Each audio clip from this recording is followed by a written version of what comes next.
Hello, and welcome to A Journey to King's Cross, a Harry Potter book podcast.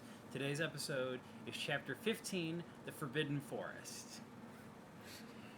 I accidentally hit the streaming button instead of the recording button. Again.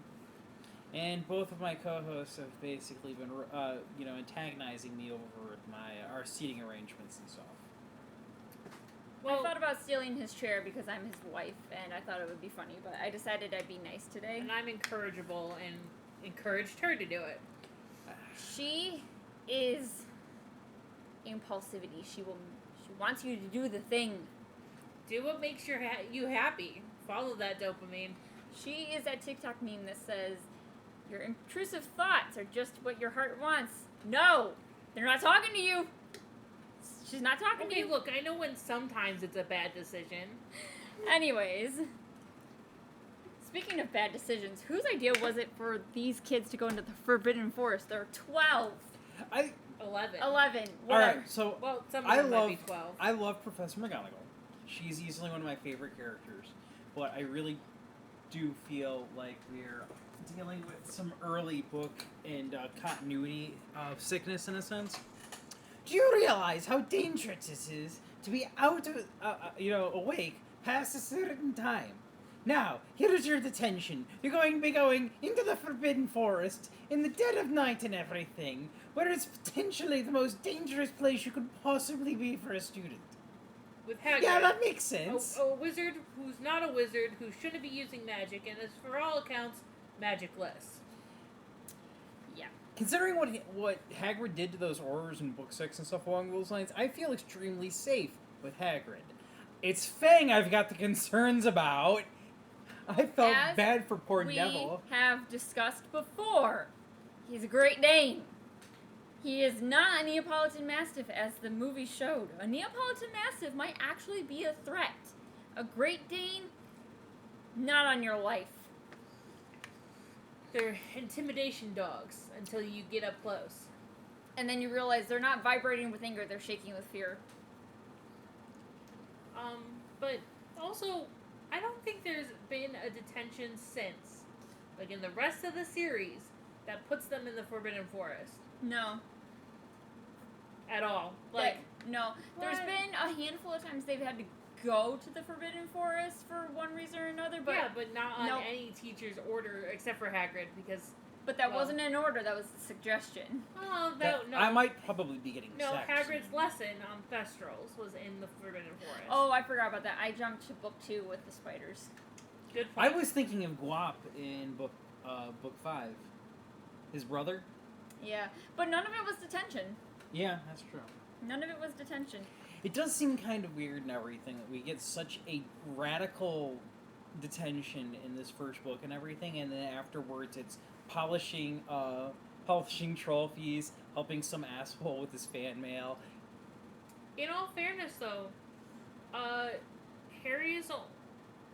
the rest of Harry's detentions aren't really his fault, and most of the time aren't even breaking the rules. I do have quite a few problems with, like, this chapter. Not, like, in, like, a continuity sense so much as some of the actions by some of the people feel kind of harsh or not really all that nice. Or at least, like, I feel Hagrid owed them a frickin' apology, to be perfectly honest, considering he's the reason they were there to begin with and stuff along those lines. For sure. He never got an apology from Hagrid for basically getting him detention, basically, and losing them 150 points, making them proverbial outcasts in school, basically. Which really brings back the point of Hagrid, as a staff member, should be able to take and reward house points. Yeah. I feel like he could probably bump them back up to where they should have. Where did all these points come from? Hagrid, they did me a solid. What was the solid? It was a solid. You don't need to know. They helped a man out. Helped a brother out. But I did have the thought, and as I'm thinking about this, I explained it to myself, but in the book, it's like, what would happen when the rest of the Gryffindors found out what they'd done after they lost 150 points? And, like, as we're listening to it, I'm like, how the fuck are they gonna know unless it's like, Harry Potter, -50. Hermione Granger, -50. Like, there's a tally board. There isn't, as far as I'm There aware. isn't, but as I was thinking about this, Malfoy. Malfoy would have said something. But here's the other thing. Malfoy also lost his house points as well. He wouldn't have told that. He would just be like, but heard... 50... $10 says Snape gave him the points right back anyway. That's very true. Because nobody's, like... Then again, Harry is, 11? He's not going to be paying attention to what other people are saying about other houses and stuff. The Slytherins would probably not consider until book that... 6. Yeah. Or book 2. I think the other thing is that Harry never actually explained what they were actually doing to Neville. I feel like Neville probably would have gotten at least something that they realized that, no, we weren't out here basically just dicking around. We were trying to help somebody out. Like, I could feel like even if he... Rule 1 of illegal dragons is there are no illegal dragons. Rule 2 about illegal dragons is there are no illegal dragons. Neville, we were helping out Hagrid with a very big problem that could have gotten him arrested. That's all you need to know. We weren't doing anything stupid. We appreciate the help, but you really should have stayed in there. I really hope that one day in the future, Neville finally says, "So, Harry, it's been a few years now since Hogwarts and everything, and I gotta know, the Dragon Man, what was up with that? Was that real? Not?" And Harry's like, "Okay, yeah, it was real. Dragon was real. Sorry, Neville. I fucking knew it." That'd just be great. Just a great interaction. They're just having a beer one night. Having a beer, yeah. Okay, so how long does Filch have, Filch was never a student, right?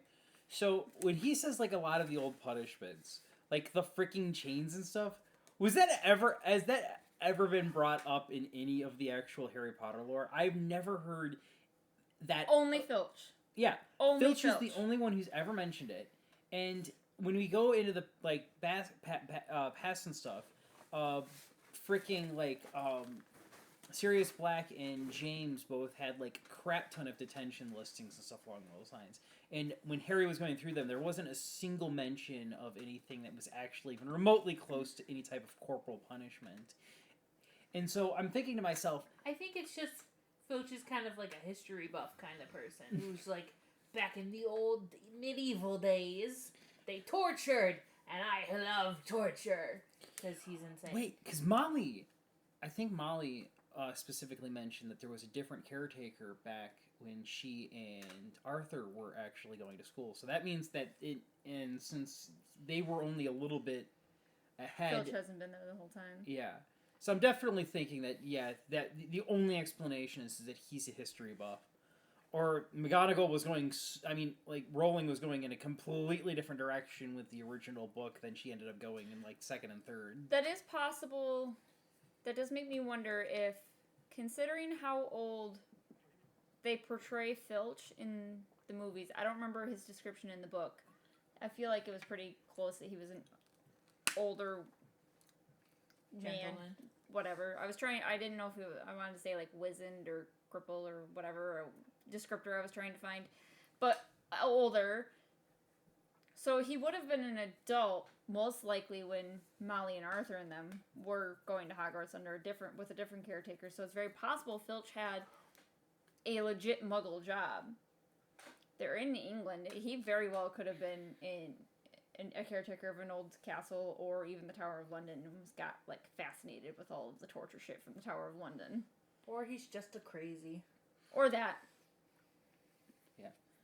Again, why are we having magicless people clean the castle? It doesn't make any sense. we're not getting bogged down in that again, because we've chewed our cabbage so much on this. Feel free to go back to a previous episode if you want to. I don't know. I got a cat. I'll let it go. Please let the cat go. She jumped into my arms, and she's happy. She's welcome to leave anytime she wants. Hello, Pixie. As she just did. Speaking of Rowling not potentially knowing where her story was going or not knowing 100% what she was doing or what she was writing about, has this woman ever seen horses or how horses move or anything? I wouldn't be surprised if she hadn't. Why? There was a few times when she was describing the centaurs coming to rescue Harry, Draco, and Fang in the forest, and One centaur was coming to rescue. The other two were one being centaur, assholes. and then the other two. Yeah, like that confrontation, like describing the centaurs. And I'm like, I was very confused. Like, I have to find it. Well, centaurs are insects, so 6 legs, man, 6 legs. Or 6 limbs. I was gonna say they have 4 legs. 4 legs, 2 arms, 6 limbs. Yeah, 6 limbs. Okay. Kind of a segmented body if you think about it. Also, man, centaur babies. How do they I work? don't want to know. I don't want to know. Do their heads just flop around until they're a year old or something? I need to know. You've been spending too much time on Tumblr. I don't use Tumblr, but TikTok. Well, to be fair, where do you think TikTok... Like, most of TikTok's materials recycled from other sites anyway. Also, unrelated to Harry Potter, where would you stake a vampire centaur? Where is their heart? Do they have 2 hearts? Do you have to stake both hearts? Explain. There's too many questions. I don't know. I don't think I've ever seen a series like where both of them were in the same universe and interacted with each D&D other. apparently, any species can become vampire. Yeah, including well, centaur. This is one of those things that you're going to bring up to a DM one of these days if it ever actually occurs, and you're going to get you're going to get a glare. I will be the DM making you fight a vampire centaur. My biggest This is the part where I have a polearm that's made entirely out of wood, stab both hearts at the same time with a critical 20. You'd have to do like a leaping jump Exactly. to do that though. Yeah, Because you'd have to come down at an I'm a angle. martial. I am a. If I've got a spear as a weapon, I'm going to be a martial character. Technically, you could have a and it wouldn't have to be made all out of wood because you just have to have it. If you're gonna rules lawyer me, I'm gonna rules lawyer this so efficiently that I know it dies. Well, I'm just saying that the whole thing doesn't need to be made out of wood. Just the part that eventually goes through the heart. So you just have to stab it far enough through where it's just wood into the heart again. Could have sworn if you stabbed it with metal or something along those lines, it was capable of just walking it off. In most terms, I think of she's lore. saying it has that to be a as wood. long as it can have a metal spear head, and then the rest of it is wood. And as long as the wood eventually passes through the heart, then you're good. back to Harry Potter. So I found where I was. My Wait, issue. there is a vampire in this story. It Vampire shows centaur. up in She said 7. vampire Six. centaur. Hold the phone. I was Book backpedaling on my own shit. There was a vampire in book 6 that showed up during It's the the party. Corpse Party, yeah. Yeah, They mentioned that vampires are real in the series. not a very interesting or cool vampire, to be perfectly honest. I think he shows up for like a couple of pages and then he's never And mentioned wants again. to drink the blood of a student, and they're like, no, and that's it. But anyway, centaurs, horses, Rowling doesn't know animals. No, how far were these centaurs running from in the forest to when they burst through to find friends and Harry? Because he's like, their flanks are heaving and sweaty. It's not that hot and muggy in England. They're not going to be sweating after a 2-minute run. In all fairness, they are running through woods, which are not the ideal place for horses to I'm run. not arguing that they would be that they wouldn't be breathing heavy. I'm arguing that they would be sweaty that fast. Maybe.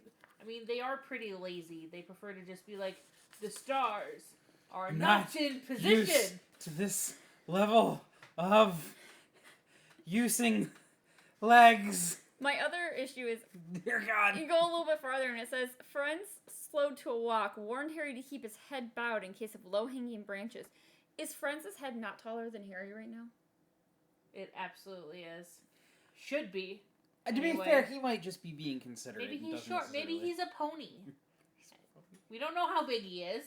He could be a pony. Get Harry's this head- man a pony! Harry's head. Just fuck Harry out. could be taller. Oh God. Centaurs are just weird and I have so many questions because what if it's a pony but with a normal man part? Like the top, the man part Just is... super long. Yes!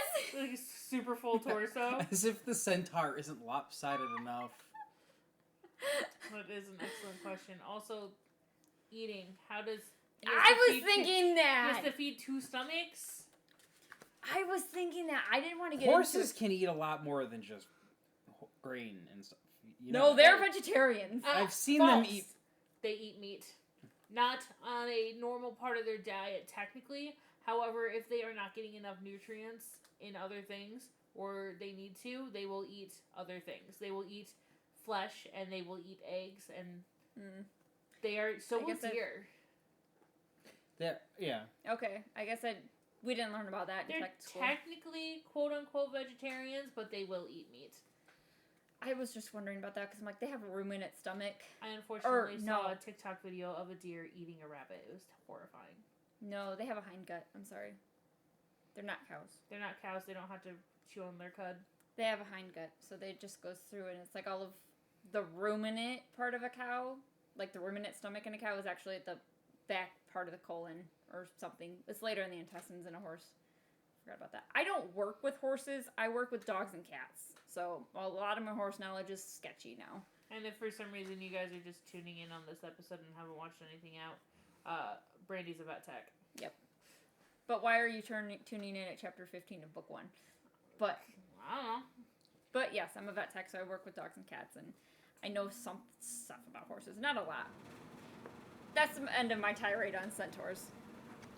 Can we... Alright, look, if we're going to continue doing this, can we turn the freaking AC off while we're in the process of doing this? Because I gotta be honest with you, listening back to some of our recordings and stuff, and having that thing just popping on randomly is very annoying. Do you want me to go turn it off? Yeah. Okay. It doesn't have to be the entire... Carry on without me. I'll be back. I'm half tempted just to pause the recording and everything. The problem being is if I pause the recording using the system and stuff along those lines, it's going to literally just create a new thing, and I'll have to go through the editing process. No, there isn't a pause thing. It's just stop or go. But what about the pause button that's right next to it? Wait, seriously? Yes. I don't want to talk about it. I really don't want to talk about it. The issue is that Mitch didn't think he could pause it and thought that he had to just stop. And then I pointed out that the pause button may or may not have been right next to the stop button. Behind the microphone that we are currently using, which is directly in front of my field of view. Which I gave him credit for. I've used that pause button before. On my floss tubes. Would have loved to be... Moving on. Today is not Hate on Mitch Day, we promise. It feels like something like that. Anyway, we have the star location and stuff, so we got a little bit of foreshadowing on where Harry ends up dying. Temporarily, of course. Oh, that is. Did we? Yeah. When they say Mars is bright tonight in those lines, they were talking about Frenzy interfering with things that have been foretold by the stars.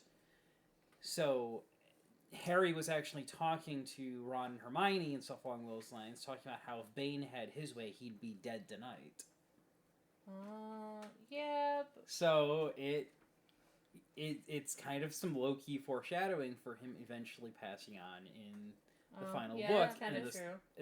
In the forest and everything. It might not have necessarily been something she had directly in her mind when she was putting this story together. You can never really tell. Some writers usually have things of how they expect the story to end with some vague recollections, and other people plan everything out, and some people write by the seat of their pants, and it was just a really good coincidence. It's hard to tell with Rowling whether or not she's taking advantage of just random conversations that she had characters have, or if she's actually thinking some certain plot points out fairly far in advance. What's her name? The chick that does the fortune-telling stuff. What's her name? Trelawney, yeah. Trelawney is case in point. So many things that she talks about end up becoming true, just not in the way she intends it to happen.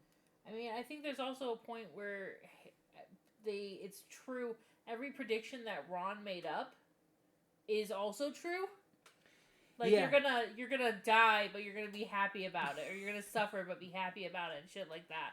Where if you take the book, it's everything he says is actually true. It gets pretty wild. Is that the more you think about it, the more things. Whenever Ron's talking about somebody, he's usually pretty spot on and correct about characters and people and stuff. I think the only exception is his rat. Because he doesn't, And, you know, anytime Harry is like, Draco's a menace. Nah, bro, you just gotta give that up. To be fair, everybody's off their game on that in that book, with the exception of Dumbledore, who is intentionally not doing anything about the assassination. Who's also technically off his game during that book. He's encouraging this nonsense. So, anyway, back to this book. Back to Forests 15. unusually bright. Like, man, I don't think the centaurs were really fleshed out either. Because, like, I don't think that she originally intended them to be antagonistic in later books. They do they also stop becoming individuals. I think Frenzy's like the only one that actually has reoccurring parts and stuff because he replaces Trelawney in book 6. I mean Bane is mentioned and yeah, but the that's other one. He's acting more as like the mouthpiece of the herd at that point in time, and they lose a lot of their chill because they become much more aggressive and much more old school centaur. It definitely felt like in this book that they were more like nomadic and individual, like hermatic. That they more were just kind of like hermits in the forest, and they just sometimes happened upon another centaur and be like, "Dude, stars, am I right?" Yeah, they're definitely not the same beast. One thing I do like about the movie, though, is that Harry and Malfoy get a lot more time to actually go back and forth.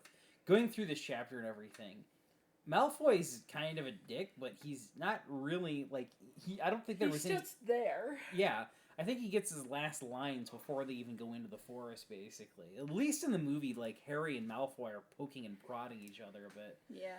Wait until my father hears about this. If I didn't know any better, Malfoy, I'd consider you scared. Scared? Early sees Voldemort, runs like a little shit. Oh, man. It's true. Like, yeah, because they make mention of the fact that he scared Neville and everything, and, like, Dumbledore's, like... Hagrid's, like, upset. Well, now it's going to be really difficult to catch whatever's in here and stuff. Like, you guys were having any freaking luck also, earlier in this? He calls Draco an idiot, which is just chef's kiss. I really do wonder where this version of Hagrid goes in book 3. When he's got no problems bossing Malfoy around, giving him shit, telling him what to do and stuff along those lines. Yeah, he would have been like, "You, idiot, stay away from all of the hippogriffs. Get away from that or else. You're going to end up in the hospital wing." And I get why he'd be kind of upset because they're going to kill, like, Buckbeak and everything. But damn, that version of Hagrid would not put up with this version of Hagrid shit. Nope. Yeah. Also, Harry is obsessed with werewolves in this chapter. He mentions twice, at least, where he's like, they're like, "Oh, what could be killing the unicorns? Werewolves? Nah, werewolves are too fast." And then they literally unicorns are too fast. Unicorns are too fast. And then literally when they first see the kind of Hagrid's like, "Oh, there's something here that there shouldn't be." Werewolf? Harry again is like, "Werewolf?" Like, Harry, he already said not werewolves, and werewolves belong in the forest. But it's like he almost knew that they would meet a werewolf in the forest one year. Boo. Hey, look, Professor Lupin was having a rough night that night. He was having a very rough night that night. Look, man, when people came back from the dead, he was a little concerned. Oh, man. Let's see. What else to go over? We get the realization of Voldemort finally being involved. I mean, to be fair, it's about time. But we get Harry's concerns were like Snape getting rich basically off of this thing. Thought crossed his mind. Oh shit! Snape's gonna help Voldemort come back to life. I mean, to be fair, Snape is kind of a dick throughout the course of this entire series. Yeah. And as far as Harry's done, he has done nothing to provoke this man. So first thought process is, dude, he's gotta be working for Voldemort. I mean, not wrong, Harry. Yet, sort of. Kind of. He's off by about a decade, but fair. Also, one thing that kind of got me was Hermione doesn't say Voldemort's name, which makes 0 sense, really, for her not to say his name, because she's a Muggleborn and shouldn't have a problem saying Voldemort. I feel like she probably picked up the fear of the name just because everybody else does it. Like, she seems like the type of person, especially in year 1, to conform with everybody else's behaviors. That's and fair, actions. but still. Harry come doesn't on. give a shit. Harry is like, fuck that bastard. Yeah, Hermione does kind of strike me as I should be scared of this because that's Or I shouldn't say it because they don't say it. because that's magic. Whereas Harry's yeah, just like, I guess, yeah, but and- also she's also the very practical type who'd be like, what's the point of saying you know who? Just say the name. But To be fair, it does help differentiate Harry and Hermione. Both characters are basic as far as like they're both They're- Muggleborns. as far as they're being raised More and or stuff less. along those lines. And so they're having differences and stuff in terms of like opinions and stuff could only improve them, because if they were too similar in terms of behavior and mentality, might as well just have one character at that point. Yeah. We also get a very in-depth look at Hermione. Like, why does she even take divination in 3rd year? Because even in this, she literally says, it sounds like fortune-telling to me, and Professor McGonagall says that's a very imprecise branch of magic. So why does she care? Like, she's already dismissive of it as a 1st year, and then she takes it in 3rd year. I wonder if she's just curious. Like, I guess. I chalked it up to her need to take every lesson possible. She needed to know everything. Yeah. She needed every class, and that's part of the reason she took that class to begin with. The problem being is that Harry knows damn well that it is real after like book 3. Well, yeah, because Trelawney has a... Yeah, and Dumbledore even comments, wow, it's the second, like, legit one that she's actually had, which is unfair. She's had plenty, it's just that nobody pays attention to what she's saying half the damn time. Yeah, and also, like, sometimes you just have to stretch it a little bit more. But Fair. it's not but they aren't true prophecies, as more as... She's just legitimately telling the future events. Freaking spoilers, damn it. Yeah. But it's one of those things where it's just like, Harry probably could have, like, talked to, like, Hermione. She was like, oh, by the way, turns out that branch of magic that you think is actually super dodgy, it turns out there is actually something to it. It's you just suck at it. You just suck at it. Like, how unfortunate for you, like, this whole thing seems to require, like a bit more of an open mind compared to the book one. Hermione's too much, I need proof. Which is kind of funny in the grand scheme of things. I mean, you're living in a magical world. Evidence, logic, and proof would be dodgy business at the best of times. And is dodgy business, because, I mean, we've literally torn these books apart. Obviously very dodgy. Where are the rules to the magic? To be fair, though, if I remember correctly, her polar opposite Luna takes it in too much in the opposite direction as well. She's definitely different than in the books than she is in the movies. I like movie Luna way better than I like book Luna. Not so keen on the actress, considering some of the things she's been saying and everything, but that's beside the point. I'm going to try to avoid... I had no idea there was controversy behind her. She backed up Rowling. Oh, gross. I don't know exactly what she backed up Rowling on, but she backed Rowling up on something, and so most people were actually kind of disheartened. ah. Ew, gross. All right. Oh, side note. Today is... What's today's date? I don't July even... 11th. 11th. I heard apparently J.K. Rowling decided to go after David Tennant. What? What? I haven't looked up all the details on it, but I was seeing something because of his speech that he gave at the award ceremony he was just at, where he was going after the British ambassador for equality and stuff. But I'm assuming it's related to that. But apparently she might have gone after David Tennant, and I'm like, no, we don't go after David Tennant. He is pure. Don't touch him. So if there's ever another reason to hate J.K. Rowling, it's because who goes after David? David Tennant is our marshmallow. couldn't think of another term of No, endearment. But he's red velvet man cake. That's the thing on the internet. except for red velvet is disgusting. It's. Oh no! You're not. Stop. Pause. Hold No, the phone. I know no, that no, Brandy no, loves red velvet. no, However, no. If you enjoy red velvet cake, you enjoy the flavor of food dye. Sorry. But it's an internet meme because he wore a red velvet suit.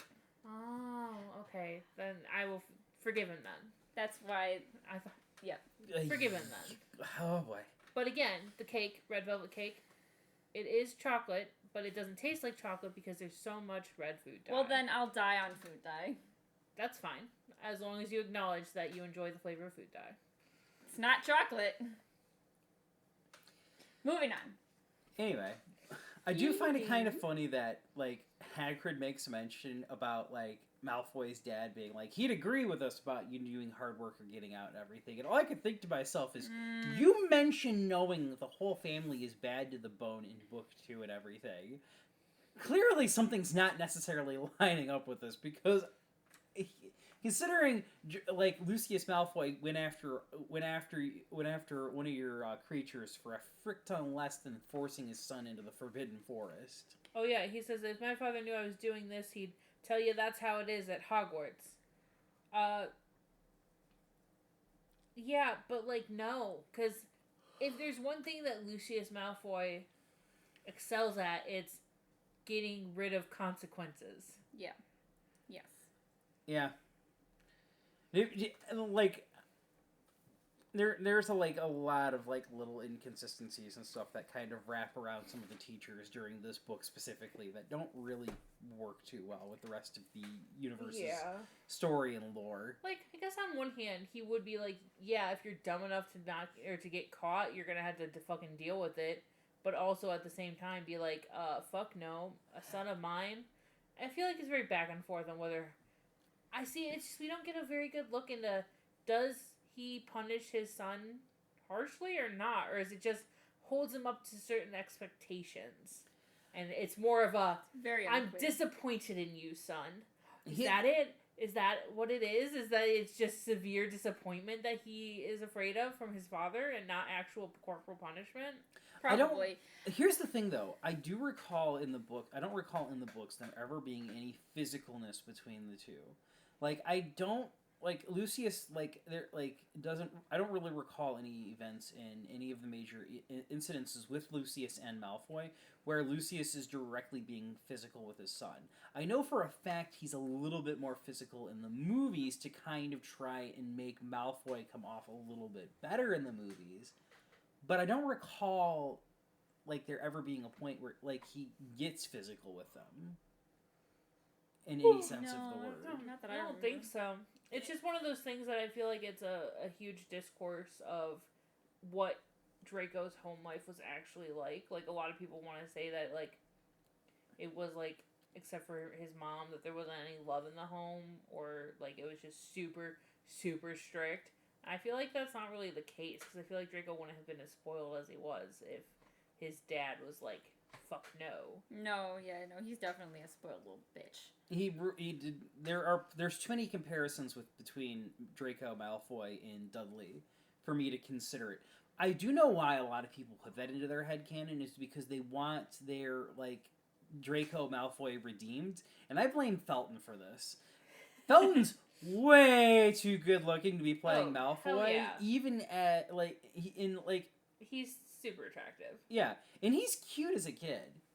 Like, yeah, I can cute little kid. Yeah. So, all I could think, like, he does not look like the rat-faced little shit that is described in the book and everything. And to be fair, like, the movies definitely mellow people out when it comes to their appearances. Like, the book, remember the opening books, short chapters of this book, she goes really hard on the crueler aspects of the descriptions with the narration and stuff when it comes to certain people. Where it is in the books, that's just toned down just because of the medium. Snape was not attractive in the books, people. No. Alan Rickman is attractive. Yeah. Alan Rickman's attractive and stuff. Like, Harry isn't supposed to be nearly as good looking as Daniel Radcliffe is supposed to end up as. And Hermione Granger was supposed to not look all that great either, and it was a surprise when she showed up at the Yule Ball looking as amazing as she did. And I think she even complained about the amount of effort that went into it in order to get she that. said because the very next day she was back to her bushy hair, and she's like, "Yeah, it's so much work, not worth it." Yeah, so that's one of those things though is that's kind of lost in the Harry Potter like movies and books and the fandom and stuff along those lines. To be fair, the children grew up very quickly. Yeah. By the time it's not like they were able to make the movies in a year. Be like, okay, keeping up with your ages. It's very stressful. Yeah. Not to mention you got to work around like lessons, class, school, and shit and stuff along those lines when it comes to actually scheduling. Actors go to school? Yes, they do.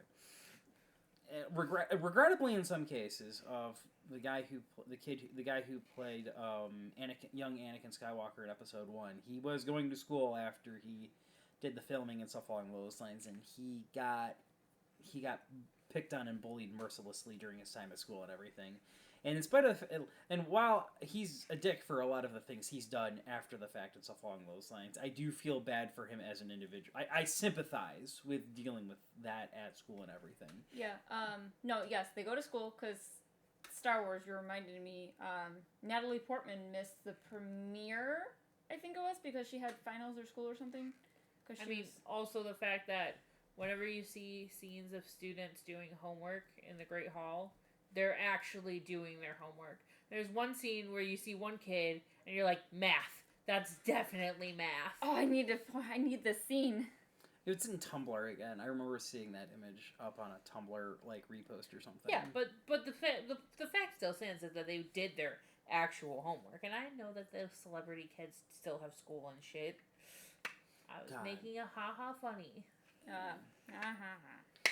There's enough people believing stupid shit on the internet. Don't spread any more disinformation. We deal with it enough as it is in the United States. I was getting ready to ask if we had anything else to talk about that, but then we were kind of discussing the unicorn horn while we were listening to the chapter. All right. How in the world does that work in terms it's of a sin to slay a unicorn, but how do you get the horn? I was very curious. So my initial thought was they just, like, shave some of the horn off. Because if you've seen Charmed, like, that's what they did. The witch TV show, they shaved some of the horn off to use in their potion. I haven't seen that episode yet. It was one episode. But then I was looking it up, and the unicorn horn, they buy it ground. So it's not confirmed when you look on, like, the Harry Potter wiki, but they're guessing either they're collecting horns from unicorns that have already passed, so that they're not killing them. They shed their horns like deer do with their antlers. Possible, or they continuously grow forever like a narwhal's. Or they continuously grow. And they break them off on occasion. So That's fair. Similar to the. Yeah. But I was thinking less of like well, hold on. Are antlers made of the same material that like say a rhinoceros's horn, like the like in our fingernails? So our fingernails are similar to yeah, because the rhinoceros horn is made out of keratin. I want to say that the deer antlers are more made out of bone. I'm going to look it up. All right, fair enough. I think I like the deer theory the best, is that they just shed their horns sometimes. To be fair, it would definitely make it easier to get more of that, especially if it's a fairly common potion supply. It's not, you know what I mean? It's just like, oh my god. I just sorry, continue, and then I'll make my point. Well, I was also going to mention the fact that obviously, like, the unicorn hair and tail hair and stuff along those lines was mentioned that Hagrid actually picks some up on occasion. Oh yeah, he has tons of it in his house because he uses it to bind wounds. Yeah, so it wouldn't surprise me too much if, like, that's how the hair part works in terms of, like, a renewable resource for, like, the wands and stuff. Fair. So antlers are not keratin. They're made of bone, cartilage, fibrous tissue, skin, nerves, and blood vessels when they're being grown, because they have like they call it the antler velvet. The velvet. And it's terrifying. I've seen pictures of them shedding their velvet. And yeah. Big bloody strips hanging because off they their have antlers. blood. It's basically they're growing bone. But yeah, I think ivory, tusks, and rhinoceros horns are all made out of keratin, so they're basically just like fingernails. And narwhal horn is technically tooth. It's technically a tooth. Makes you wonder. Does unicorn have a giant tooth growing out of the top of its head? Well, considering that's where the myth of the unicorn came from, that would be hilarious. Hey, I still think unicorns are real. Fuck off. And they just put on a lot of weight and live in Africa. I was confused because I thought we were still going with the narwhal comparison. And I was like, Africa, they live in the freaking Arctic Ocean. What I was going to say is that, do they use ground unicorn horn to help fix poison? Yeah. Because in medieval times, that was the huge myth, is that drinking out of a unicorn horn, which, how would that even make a good cup? But anyway. I don't know. It neutralized poisons. Yes, that's... The healer say it had to be a good cup? It just says, here, use this. This is a horrible cup. Yeah, well, it's a horrible cup that's going to cure you if you're fucking poisoned. Now drink. Better. But unicorn horn straws. Ooh. That would have worked way better. But, I don't yes. You could hollow it out. In classical myths, unicorn horns had purification properties which were used to dissolve poisons. So in Harry Potter, this could be why it was used in the antidote to common poisons. Oh, that makes sense. Mm-hmm. Why not just use a bezoar, though? Because it sounds like unicorn horns were more common, honestly. Oh, unicorns are more common than your average everyday goat? Well, a hairball from a goat. Because that's basically that's what a bezoar is, basically, taken is a from hairball. Goat stomach properties. Antidote to most poisons when swallowed whole. Because how are you going to get that bezoar out of a goat? Ask nicely. Maybe that was the maybe that had something to do with casting an unusual charm on a goat that Aberforth was responsible for. Do you get the bezoar out, or would you have to kill it to get one? It does say that the bezoars are rare. Yeah, so just use unicorn horn. I don't. That baffles me that a unicorn is more common. They're not killing the unicorn for the horn. They can just take some of the horn. Yeah. I know. I get that. I'm just saying that it baffles me that you'd have an easier time finding a unicorn for your aunt than finding a bezoar that comes from a goat. No, yes. I mean, it makes sense to me. This boggles my mind, considering when you find something rare, you're found a unicorn. But apparently getting a bezoar from a goat's harder than finding a unicorn. Yep. It doesn't actually say how. You know what we haven't talked about at all? What? Quirrell drinking unicorn blood or touching on this at all. Or the fact that Harry finally thinks that he broke down and told Snape what had actually happened. That's true. Yeah. To be fair, there's so many other things to talk about, like centaur vampires. For God's sake, woman. They're gonna get you. To be fair, though, that is a very important scene where Harry actually brings things up and stuff, but it feels so stapled on to the end of the chapter with all the other things going on. It feels weird that this chapter kind of feels like the dividing point between, we're going into the magical world and we're learning things and actually, we're going to regular magical magical school. For what? It was before the detention. Him hearing Quirrell and he's something that tested his ability not to stick his nose in things. Yeah. Oh, yeah. But this chapter does feel like the plot suddenly decided to show up at the last possible bit. When I think about this book and everything, this feels so much like these events feel like they'd be happening much earlier on in my mind than they actually are when going through and reading the book. Yeah. Especially think about it though. It's just for the most part, this is we're going to school, we're learning magic and everything, and we're learning more about the magical world and everything, and then this is the spot, basically, where that whole thing with the Sorcerer's Stone is finally bubbles over. Because at first, Harry, Hermione, and Ron, they're just looking into the stone because they're curious about what the heck's going on with the 3-headed dog that almost chewed their head off. And they're like, Snape wants it for himself. and they don't really they don't chalk it up to anything great evil from it or anything. They're like, oh, he's gonna he's get just rich. greedy. He's just greedy. It's not until the going in the forest and Ferenz, which apparently in the audiobook they pronounce it Ferenzi, and I just can't think, but Ferenz. Alonzi. Alonzi? But Ferenz makes Harry think that it's Voldemort, and then he's like, oh, Snape's working for Voldemort. So it's all Ferenz's fault that Harry gets obsessed with the fact that Snape works for Voldemort. He's not wrong. He's not wrong. Hey, look, a snack. Ooh, snacks.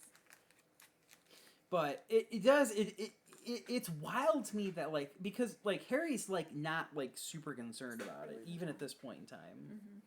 But yeah, it is definitely kind of wild in that department that we went from brisk this is a bad thing but not super bad to oh shit the magical world is now suddenly at stake and we've got only a couple of chapters left to fix this problem.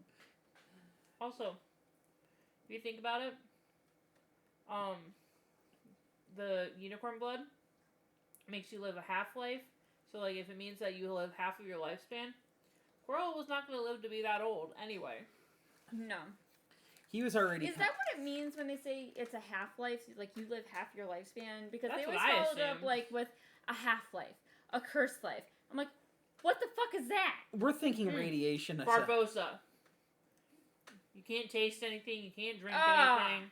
That would suck. Oh, God. It's not worth it. All I wonder if every time he devoured it and stuff along those lines, it shortened his overall lifespan. If it only to increase his physical well-being in the moment. This is one of those things where it's just sort of Shinigami eyes and from Death Note kind of deal. Yeah, every time you make live a deal, long. you lose half your remaining lifespan. Similar, but you don't get the ability to see people's okay. Imagine if you were in stuff along those lines, you are physically dying right now. You have cancer. Drink. No, you're bleeding out.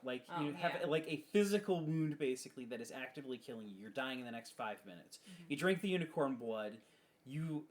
It helps you live and survive the injury and stuff along those lines. Mm-hmm. But you've now just shortened your overall lifespan by a certain amount. I mean that makes sense. To take from My Hero, that it's not really a healing ability as much as accelerating your own body's capacity for healing. Yeah, the Lady Tsunade trick from Naruto, basically. If you want to go even a little bit closer to the origin point of Harry Potter's release books. Fair enough.